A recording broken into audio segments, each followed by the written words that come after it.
Hello guys, welcome to my channel Aishu world. Vinayaka Chavithi వ్రత కథ. ఓం శ్రీ విఘ్నేశ్వరాయ నమః. విఘ్నేశ్వరుని కథ. చేతుల అక్షంతలు పట్టుకొని భక్తి శ్రద్ధతో విఘ్నేశ్వరుని కథ వినండి. సూత మహాముని శౌనకాది మహామునులకు విఘ్నేశ్వరుని కథ ఇలా చెప్పారు. పూర్వము గజరూపము గల రాక్షసేశ్వరుడు ఉండేవాడు. శివుని కొరకు ఘోర తపస్సు చేశాడు. అతని తపస్సుకు మెచ్చి పరమశివుడు ప్రత్యక్షమై, భక్త, ఏమి నీ కోరిక అని అడుగగా, స్వామి, నీవు ఎల్లప్పుడూ నాలోనే ఉండాలి అని కోరాడు. భక్తులు ఏం కోరినా సులభంగా ఇచ్చే శివుడు గజాసురుని కడుపులో ప్రవేశించి చల్ల కదలకుండా ఉన్నాడు. కొన్నాళ్లకు పార్వతీదేవికి ఈ వార్త తెలిసి చాలా విచారించింది. వెంటనే విష్ణుమూర్తిని ప్రాధేయించింది. ఓ దేవదేవ, అంతకు ముందు కూడా మీరు నా భర్తను యుక్తితో భస్మాసురుని బారి నుంచి రక్షించారు. ఇప్పుడు కూడా మీరు ఏదైనా ఆలోచించాలి అని వేడుకుంటుంది. శ్రీహరి ఆమెకు ధైర్యం చెప్పి పంపించేస్తాడు. శ్రీహరి బ్రహ్మాది దేవతలను పిలిచి గజాసురుని ఓడించడానికి గంగిరెద్దు మేళమే సరైనదని భావించాడు. నందిని గంగిరెద్దుగా ముస్తాబు చేసి బ్రహ్మాది దేవతలను కూడా ఒక్కో వాయిద్యం వాయించమని చెప్పి తాను కూడా చిరుగంటల సన్నాయి తీసుకొని వాయించాడు. అందరూ కలిసి గజాసురుని పురానికి వెళ్ళి సన్నాయి వాయించుకుంటూ నందిని ఆడించారు. దానికి తన్మయుడైన గజాసురుడు, మీకేం కావాలో కోరుకోండి అని అన్నాడు. విష్ణుమూర్తి, ఇది శివుని వాహనమైన నంది, అది శివుని వెతుక్కుంటూ వచ్చింది కాబట్టి నువ్వు శివుణ్ణి ఇచ్చేయి అన్నాడు. వెంటనే ఆ కోరిక కోరింది వేరెవరో కాదు, రాక్షసులను చంపే సాక్షాత్తు శ్రీ మహావిష్ణువే అని గ్రహించాడు. తనకింకా మరణము తథ్యమని గ్రహించి శివునితో నా శిరస్సు లోకమంతా పూజించేలాగా చేయమని అడిగాడు. తన చర్మము ధరించమని వేడుకుంటాడు. విష్ణుమూర్తి అతనికి అభయహస్తం ఇచ్చి నందికి సైగ చేస్తాడు. నంది తన కొమ్ములతో గజాసుని చీల్చి చంపుతాడు. బయటకు వచ్చిన శివుడు శ్రీహరిని స్తుతిస్తాడు. తర్వాత విష్ణువు తదితరులు వైకుంఠానికి, శివుడు నంది కైలాసానికి వెళ్తున్నారు. వినాయక జన్మము. కైలాసంలో పార్వతీదేవి శివుని రాక గురించి విని సంతోషించి తలారా స్నానం చేయడానికి నలుగు పెట్టుకొని ఆ నలుగుతో ఒక బాలుని తయారు చేసి అతనికి ప్రాణం పోసి ద్వారం దగ్గర కాపలా ఉంచింది. ఎవరిని రానివ్వద్దు అని చెప్పింది. ఆ బాలుడు సాక్షాత్తు పరమేశ్వరుని ఎదుర్కొని తల్లి ఆనతి నెరవేర్చాడు. బాలుని ధీకారానికి కోపం వచ్చిన శివుడు అతని తల నరికేసి లోపలికి వెళ్ళాడు. అప్పటికే పార్వతీదేవి స్నానం ముగించి చక్కగా అలంకరించుకొని పతిదేవుని కోసం ఎదురు చూస్తుంది. శివునికి ఎదురెళ్ళి ప్రియ సంభాషణలు చేస్తుండగా ద్వారం దగ్గరున్న బాలుడు విషయము వచ్చింది. శివుడు చేసిన పని విని ఎంతో దుఃఖించగా శివుడు కూడా చింతించి గజాసురుని శిరస్సు పెట్టి బ్రతికిస్తాడు. అందువలన గజాననుడు ఆ పేరుతో పిలువబడతాడు. అతని వాహనము ఎలుక. గజాననుడు తల్లిదండ్రులని భక్తిగా కొలుచుకునేవాడు. కొన్నాళ్లకు పార్వతీ పరమేశ్వరులకు కుమారస్వామి పుడతాడు. అతని వాహనము నెమలి. అతను మహాబలశాలి, విఘ్నేశ్వరాధిపత్యము. ఒకరోజు దేవతలు, మునులు, మహర్షులు అందరూ పరమేశ్వరుడి దగ్గరికి వెళ్ళి, మాకు ఏ పని చేసినా విఘ్నము రాకుండా కొలుచుకోవడానికి ఒక దేవుణ్ణి కరుణించమని అడిగారు. పదవికి గజాననుడు, కుమారస్వామి ఇద్దరు పోటీ పడ్డారు. ఆ సమస్యను పరిష్కరించడానికి శివుడు, మీలో ఎవరైతే ముల్లోకాలన్నిటినీ తిరిగి పుణ్యనదుల్లో స్నానము చేసి ముందు వస్తారో వాళ్ళే ఈ పదవికి అర్హులు అంటారు. దానికి అంగీకరించిన కుమారస్వామి వెంటనే తన నెమలిపైన ఎక్కి వెళ్ళిపోయాడు. గజాననుడు మాత్రం చిన్నబోయిన మొహముతో, తండ్రి, నా బలబలాలు తెలిసి కూడా మీరిలాంటి షరతులు విధించడము సభమేనా? నేను మీ పాదసేవకుణ్ణి కదా, నా మీద దయతలచి ఏదైనా తరుణోపాయము చెప్పమని కోరాడు. అంతటా శివుడు దయతలచి ఈ మంత్రము చెప్పాడు. ఇది నారాయణ మంత్రము. ఇది ఒక్కసారి జపిస్తే 300 కల్పాలు పుణ్య నదుల్లో స్నానం చేసినట్టు అవుతుంది అన్నాడు. షరతులు విధించినది తన తండ్రియే, తరుణోపాయం చూపించినది కూడా తన తండ్రియే కాబట్టి ఇంక నేను గెలుస్తానో లేదో, కుమారస్వామి తిరుగుతుంటే నేను ఇక్కడే ఉండి ఎలా గెలుస్తాను అని ఏ సందేహాలు పెట్టుకోకుండా ఆ మంత్రము మీద పూర్తి నమ్మకం ఉంచి ఆ మంత్రం భక్తి శ్రద్ధలతో జపించుకుంటూ తల్లిదండ్రులకి 3 సార్లు ప్రదక్షిణములు చేసి కైలాసములోనే ఉండిపోయాడు. అక్కడ పాపం కుమారస్వామికి గంగా నది మొదలు ఏ నదికి వెళ్ళినా 3,56,00,000 నదుల్లో అప్పటికే గజాననుడు ఆ నదిలో స్నానం చేసి తనకు ఎదురు వస్తున్నట్లు కనిపించేవాడు.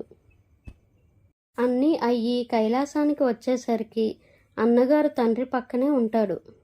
తన అహంకారానికి చింతించి, తండ్రి, అన్నగారి మహిమ తెలియక ఏదో అన్నాను, నన్ను క్షమించి అన్నకి ఆధిపత్యం ఇవ్వండి అన్నాడు. ఆ విధముగా భాద్రపద శుద్ధ చవితి నాడు గజాననుడు విఘ్నేశ్వరుడు అయ్యాడు. ఆ రోజు అన్ని దేశాల్లో విఘ్నేశ్వరునికి భక్తులందరూ అనేక రకాల పిండి వంటలు సమర్పించుకున్నారు. కుడుములు, తేనెకాయలు, పాలు, తేనె, అరటిపళ్ళు, పానకము, వడపప్పు, ఎన్నో పిండి వంటలు సమర్పించారు. విఘ్నేశ్వరుడు తిన్నంత తిని తన వాహనానికి పెట్టి తీసుకెళ్ళగలిగినంత తీసుకెళ్ళి భుక్తా సాయముతో చీకటి పడే వేళకి కైలాసం చేరుకుంటాడు. అప్పటిలాగే తన తల్లిదండ్రులకి వంగి నమస్కారం పెట్టబోతే తన వల్ల కాలేదు. ఇక్కడ ఇతను ఇన్ని అవస్థలు పడుతుంటే శివుని శిరస్సు మీద ఉన్న చంద్రుడు మాత్రం పకపక నవ్వాడు. నరుడి కంటికి నల్లరాయన పగులుతుంది అంటారు. అతను చూపు సోకి వినాయకుడు పొట్ట పగిలి కుడుములన్నీ దొర్లుకుంటూ బయటకు వచ్చేశాయి. రాజు తలుచుకుంటే దెబ్బలకు కొదవా? పార్వతీదేవి దుఃఖించుచు చంద్రుడిని శపించింది. ఓరి పాపాత్ముడా, నీ చూపు తగిలి నా కొడుకు మరణించాడు. అందుకని నిన్ను చూసిన వాళ్ళు పాపాత్ములై నీలాపనిందులు పొందుతారు. ఋషిపంతనులు నీలాపనిందులు పొందుతూ ఆ సమయంలోనే సప్త ఋషులు యజ్ఞం చేస్తూ తమ భార్యలతో అగ్ని ప్రదక్షిణాలు చేస్తున్నారు. దేవుడు ఆ ఋషిపంతనులను చూసి మోహించారు. కానీ ఋషుల శాపానికి భయపడ్డాడు. అతని కోరిక గ్రహించిన అతని భార్య ఒక అరుంధతి రూపము తప్ప మిగతా అన్ని రూపము ధరించి అతనికి ప్రియముగా చేసింది. ఋషులు అది చూసి తమ భార్యలేనని భావించి వాళ్ళని వదిలేస్తారు. దానికి కారణము వాళ్ళ చంద్రుని చూడటమే. దేవతలు, మునులు వెళ్ళి శ్రీ మహావిష్ణువుకి విన్నవించుకుంటారు. ఆయన సర్వజ్ఞుడు కాబట్టి అసలు విషయం తెలుసుకొని ఋషులకు వివరించి వాళ్ళ కోపం పోగొట్టాడు. కైలాసమునకొచ్చి పగిలిన విఘ్నేశుని పొట్టను చూచి పాముతో కుట్టించి అమరత్వాన్ని ప్రసాదించాడు. అప్పుడు దేవతలు మొదలగు వారంతా, ఓ పార్వతి, నీవిచ్చిన శాపము వల్ల లోకానికే ముప్పు, నీ శాపాన్ని విరమించుకో అన్నారు. పార్వతీదేవి కూడా తన కుమారుని చూసి తనను ముద్దాడి, ఏ రోజైతే చంద్రుడు నా కుమారుణ్ణి చూసి నవ్వాడో ఆ రోజు చంద్రుడిని చూడరాదు అని శాప విమోచనం కలిగించేలా చేసింది. ఆ రోజు భాద్రపద శుద్ధ చతుర్థి. ఆ రోజు చంద్రుడిని చూడకుండా అందరూ జాగ్రత్తగా ఉన్నారు. ఇలా కొన్నాళ్ళు జరిగింది. ద్వాపర యుగంలో ద్వారకాలోనున్న కృష్ణుడు దగ్గరికి నారదుడు వచ్చి ఆ కబురు ఈ కబురు చెప్పి చంద్రుడి మీద శాపం గురించి కూడా చెప్తాడు. ఆ శాపం పొందిన వినాయక చవితి ఈరోజే కాబట్టి నేను తొందరగా వెళ్ళాలి అనేసి స్వర్గానికి వెళ్ళిపోతాడు. కృష్ణుడు కూడా ప్రజలందరికీ చంద్రుడిని చూడవద్దని చాటింపు వేయిస్తాడు. కృష్ణుడికి పాలు అంటే ప్రీతి కదా, తనే స్వయంభుగా పాలు పెతుకుదామని ఆకాశం వైపు చూడకుండా ఆవు దగ్గరికి వెళ్ళి పాలు పితుకుతుంటే పాలలో చంద్రుడి బింబం కనిపించింది. హతవిధి, నేనేమి నీలాపనిందులు పడాలో కదా అనుకుంటాడు. కొన్నాళ్లకు సత్రజిత్తు శ్రీకృష్ణుడి దగ్గరికి వచ్చాడు. తన దగ్గర సమంతకమని ఉంది. సూర్యదేవుడు వరం వల్ల పొందుతాడు. శ్రీకృష్ణుడు చూసి ముచ్చటపడి తనకిమ్మని అడిగాడు. అది రోజుకి 8 బరువుల బంగారంను ఇస్తుంది. అలాంటిది ఏ మూర్ఖుడు వదులుకుంటాడు అన్నాడు సత్రజిత్తు. దానితో శ్రీకృష్ణుడు ఊరుకున్నాడు. రోజు సత్రజిత్తుని తమ్ముడు ప్రసన్నుడు ఆ మణిని కంఠము ధరించి వేటాడడానికి అడవికి వెళ్తాడు. అక్కడ ఒక సింహం ఆ మణిని చూసి మాంసము అనుకొని అతనిని చంపి మణిని తీసుకొని పోతుండగా సంభవంతుడనే ఒక బల్లూకము సింహమును చంపి మణిని తన గుహకు తీసుకొని పోయి తన కూతురికి ఆట వస్తువుగా ఇచ్చాడు. ఇదంతా తెలియని సత్రజిత్తు ఇంకేముంది, మణిని ఇవ్వలేదని కోపంతో శ్రీకృష్ణుడే నా తమ్ముడిని చంపి మణిని తీసుకున్నాడని చాటింపు వేయిస్తాడు. శ్రీకృష్ణుడు తను భయపడినట్లుగానే నీలాపనిందలు రానే వచ్చాయి. నీలాపనింది ఎలాగైనా తొలగించాలని సపరివారంగా అడవిలోకి వెళ్ళి వెతకమని మొదలు పెడతాడు.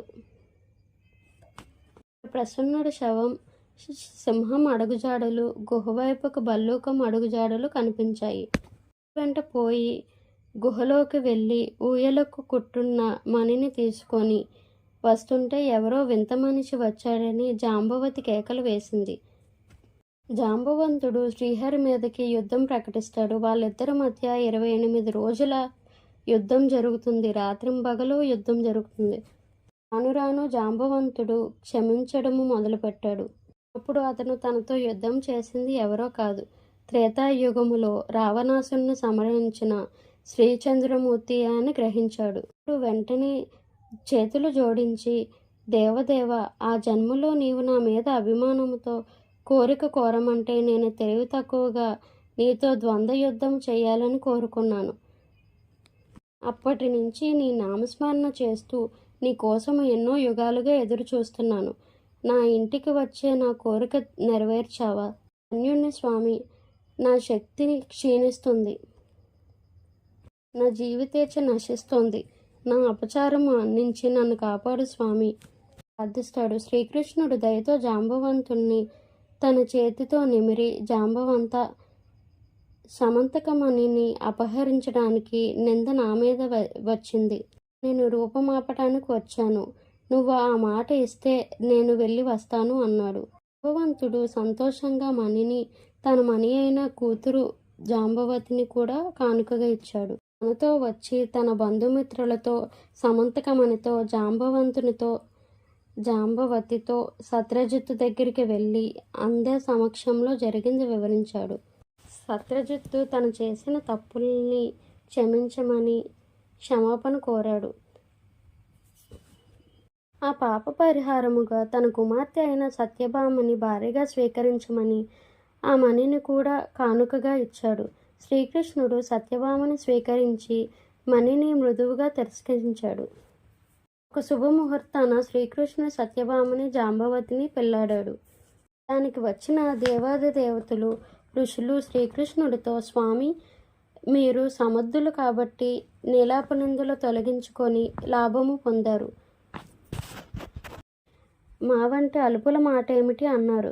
శ్రీహరి వారి యందు దయతలచి భాద్రపద శుద్ధ చవితి నాడు ఎవరైతే గణపతిని యథావిధిగా పూజించి సమంతకమణి కథను విని పూజాక్షంతలు తమ మీద వేసుకుంటే ఎటువంటి నీలాపనిందలు పొందరుగాక అని అతేయగ దేవతలు, మునులు సంతోషించారు.